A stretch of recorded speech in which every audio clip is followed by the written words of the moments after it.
ርችት መለኮሳችን ተስፋን ማብሰር ነው። ጨለማን የሚገፍ ብርሃን መምጣቱን ለማመላከት ነው።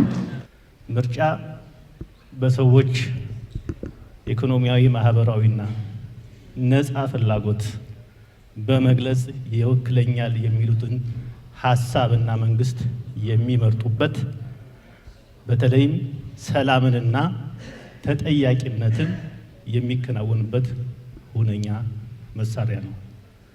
ፓርቲያችን ብልጽግና ባለፉት 5 ዓመታት ከህዝብ ጋር በገባቸውና ባሰራቸው ቃል ኪዳን ኢትዮጵያን ወደሚጨበጥ ብርሃን ከተስፋ ወደሚጨበጥ ብርሃን ለማሸጋገር ከህዝብ ጋር በገባው ቃል ኪዳን ባለፉት 5 ዓመታት ሀገር በቀል በሆነ ኢኮኖሚክ ሪፎርም እና ብዝሃ ዘርፍ የኢኮኖሚ ሂደት ውስጥ በርካታ ስኬቶችን አስመዝግቧል።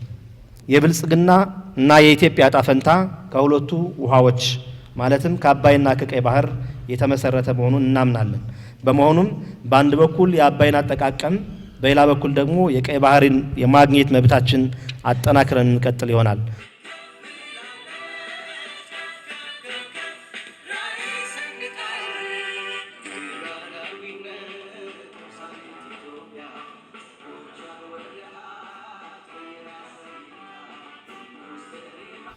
በብሔረሰብ አስተዳደራችን ባለው አንጻራዊ ሰላም በሁሉም የምርጫ ክልሎች በአብዛኞቹ የምርጫ ጣቢያዎች ይህንን ምርጫ ሰላማዊ በሆነ መንገድ ለማካሄድ እንደ ብሔረሰብ አስተዳደራችን ዝግጅታችን ጨርሰናል።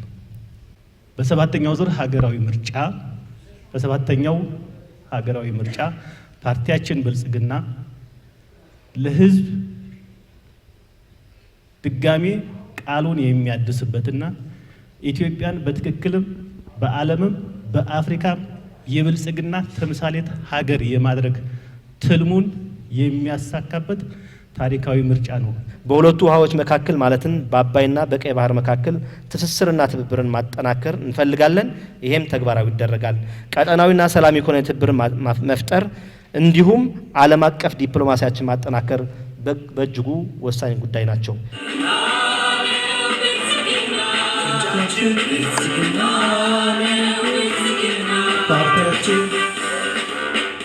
እና ብዝሃ ዘርፍ የኢኮኖሚ ሂደት ውስጥ በርካታ ስኬቶችን አስመዝግቧል። በመሰረተ ልማት፣ በኃይል ልማት፣ በኢንዱስትሪ፣ በሰብል ልማት፣ በዲጂታላይዜሽን እንዲሁም በማዕድን በርካታ ስኬቶችን አሳክቷል። የዲጂታል ኢትዮጵያውን መሆን የቴክኖሎጂ ሽግግር ብቻ ሳይሆን የፖለቲካችን፣ የኢኮኖሚ፣ ማህበራዊ ህይወታችን ከአድማስ ይቀይራል። ይህንን በማስፋፋት ዲጂታል ኢትዮጵያን ከመሰረቱ ለመገንባት የሚያስችሉ የቴክኖሎጂ፣ የአገልግሎት ዘርፍ ትስስር፣ የፋይናንስ አቅርቦት፣ የክህሎት ልማት ላይ በልዩ ሁኔታ ተግባራዊ ሲደረግ ቆይቷል። ያሳካቸው ወይም ካሳካቸው ሁነኛ የኢኮኖሚ ሪፎርሞች አንዱ ከሰብል ልማት ጋር የተገናኘው በስንዴ አብዮት የመጣው ለውጥ ነው።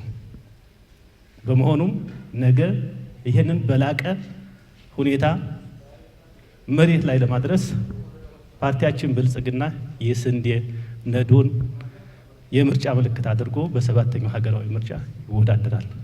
የኢትዮጵያ ህልምን ለማየት ብልጽግናን ይምረጡ። ምልክታችን የስንዴ ነዶ ነው። ከልብ አመሰግናለሁ።